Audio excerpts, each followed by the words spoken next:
আমাদের দায়িত্বপূর্ণ সীমান্ত এলাকায় বিশেষ টহল, অতিরিক্ত চেকপোস্ট এবং গোয়েন্দা নজরদারি বৃদ্ধি করা হয়েছে। এপ্রিল আজ 23 ডিসেম্বর 2025 তারিখে চাঁপাইনবাবগঞ্জ সীমান্তে বিভিন্ন স্থানে অস্থায়ী চেকপোস্ট কার্যক্রম পরিচালনা করা হচ্ছিল। ঠিক এই সময় হঠাৎ আমাদের নিকট সংবাদ আসে যে সীমান্ত হতে 900 গজ বাংলাদেশের অভ্যন্তরে শিবগঞ্জ থানাধীন মনাকাশী ইউনিয়নের রাঘববাটি এলাকা দিয়ে অবৈধ চোরাচালানকৃত কিছু বিদেশি অস্ত্র বাংলাদেশে প্রবেশ করতে পারে।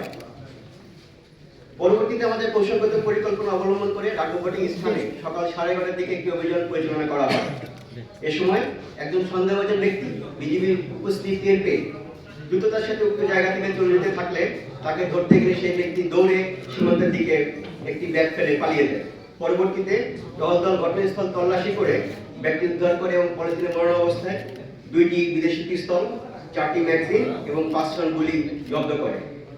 এখানে উল্লেখ্য যে 53 বিজিবি চাঁপাইনবাবগঞ্জ ব্যাটালিয়ন গত 15 ডিসেম্বর 2025 তারিখে অন্য একটি বিশেষ অভিযান পরিচালনা করে মনোহরপুর সীমান্ত থেকে 4টি বিদেশি পিস্তল, 9টি ম্যাগাজিন এবং 24 রাউন্ড গুলি জব্দ করেছিল।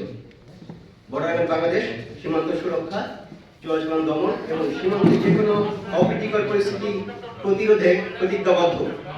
এই লক্ষ্যে কৌশলগত পরিকল্পনার মাধ্যমে আমরা প্রয়োজনীয় প্রতিরোধমূলক ব্যবস্থা গ্রহণ করেছি এবং ভবিষ্যতেও এ ধরনের কার্যক্রম অব্যাহত থাকবে। ধন্যবাদ।